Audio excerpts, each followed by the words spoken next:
ಓಂ ಗುರುಭ್ಯೋ ನಮಃ. ಎಲ್ಲ ಕನ್ನಡದ ಮನಸ್ಸುಗಳಿಗೆ ಡಾಕ್ಟರ್ ಸಾರಿಕಾ ಎಸ್ ಗಂಗಾ ಅವರ ವತಿಯಿಂದ ಶರಣಾರ್ಥಿಗಳು. ಒಂದು ವಚನ ವಿಶ್ಲೇಷಣೆಯ ಮೂಲಕ ನಾನು ಮತ್ತೆ ತಮ್ಮೆದುರಿಗೆ ಬಂದಿದ್ದೇನೆ.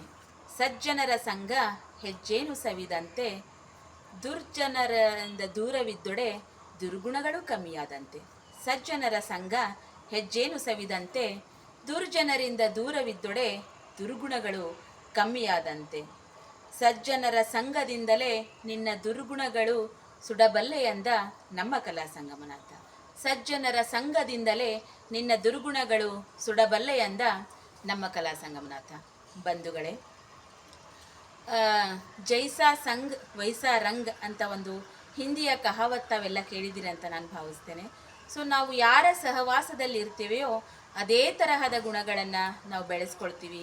ಅದೇ ತೆರನಾಗಿ ನಮ್ಮ ನಡವಳಿಕೆಯಲ್ಲಿ ನಾವು ಬದಲಾವಣೆಯನ್ನು ಕಾಣ್ತೀವಿ. ಹಾಗಾಗಿ ನಾವು ಎಷ್ಟು ಸಾಧ್ಯನೋ ಅಷ್ಟು ಸಜ್ಜನರ ಸಂಘವನ್ನು ಮಾಡಬೇಕು. ಯಾಕಂದರೆ ಆ ಸಜ್ಜನರ ಸಂಘ ಹೇಗೆ ಅಂದರೆ, ಹೆಜ್ಜೇನು ಎಷ್ಟು ಸವಿಯಾಗಿರುತ್ತೋ, ಎಷ್ಟು ಅದು ನಮಗೆ ಆಸ್ವಾದಿಸಲಿಕ್ಕೆ ಎಷ್ಟು ರುಚಿಕರವಾಗಿರುತ್ತೋ, ಹಾಗೆ ಸಜ್ಜನರ ಸಂಘದಿಂದಲೂ ಕೂಡ ನಮಗೆ ಅಷ್ಟು ಪರಮಾನಂದ ಸಿಗುತ್ತೆ. ಅಷ್ಟು ಮೌಲ್ಯಯುತವಾದಂತಹ ಸಮಯ ಅವರೊಂದಿಗೆ ಕಳೀಲಿಕ್ಕೆ ಸಾಧ್ಯ ಆಗುತ್ತೆ. ಅದೇ ರೀತಿಯಾಗಿ ನಾವು ದುರ್ಜನರಿಂದ ದೂರ ಇದ್ವಿ ಅಂತಂದರೆ ನಮ್ಮ ಅರ್ಧ ದುರ್ಗುಣಗಳು ಅಲ್ಲೇ ಕಮ್ಮಿ ಆಗ್ತವೆ. ಯಾಕಂತಂದರೆ ನಾವು ಸಹವಾಸದಲ್ಲಿ ಇರುವುದು ಎಷ್ಟು ಮುಖ್ಯವೋ, ಸಹವಾಸದಿಂದ ದೂರ ಹೋಗುವುದು ಕೂಡ ಅಷ್ಟೇ ಮುಖ್ಯ. ದುರ್ಜನರನ್ನು ನಾವು ದೂರ ಮಾಡ್ಕೊಳ್ತಾ ಹೋದಾಗೆ ನಮ್ಮಲ್ಲಿರುವಂಥ ದುರ್ಗುಣಗಳು ಕಮ್ಮಿ ಆಗ್ತವೆ. ಸಜ್ಜನರ ಸಹವಾಸದಲ್ಲಿ ನಮ್ಮ ದುರ್ಗುಣಗಳೆಲ್ಲ ಸುಟ್ಟು ಭಸ್ಮವಾಗಿ ನಮ್ಮ ಒಂದು ವ್ಯಕ್ತಿತ್ವಕ್ಕೆ ಮೆರುಗು ಬರುತ್ತೆ.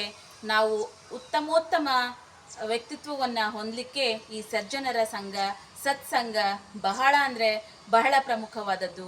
ಸತ್ಸಂಗದಲ್ಲಿ ಕುಂತು ಏಳುವುದರಿಂದ, ಮಿಂದೇಳುವುದರಿಂದ ನಾವು ನಮ್ಮಲ್ಲಿರುವಂತಹ ಈ ಏನು ಋಣಾತ್ಮಕ ಭಾವನೆಗಳು, ಋಣಾತ್ಮಕ ವಿಚಾರಗಳು, ಋಣಾತ್ಮಕ ವರ್ತನೆಗಳಿರ್ತಾವಲ್ಲ, ಅವೆಲ್ಲವೂ ಕೂಡ ಸುಟ್ಟು ಭಸ್ಮವಾಗ್ತವೆ.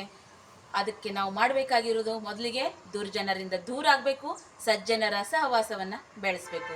ನಾವೆಲ್ಲರೂ ಕೂಡ ಸಜ್ಜನರೊಂದಿಗೆ ಸಹವಾಸ ಬೆಳೆಸೋಣ ಅಂತ ಹೇಳ್ತಾ ಧನ್ಯವಾದ.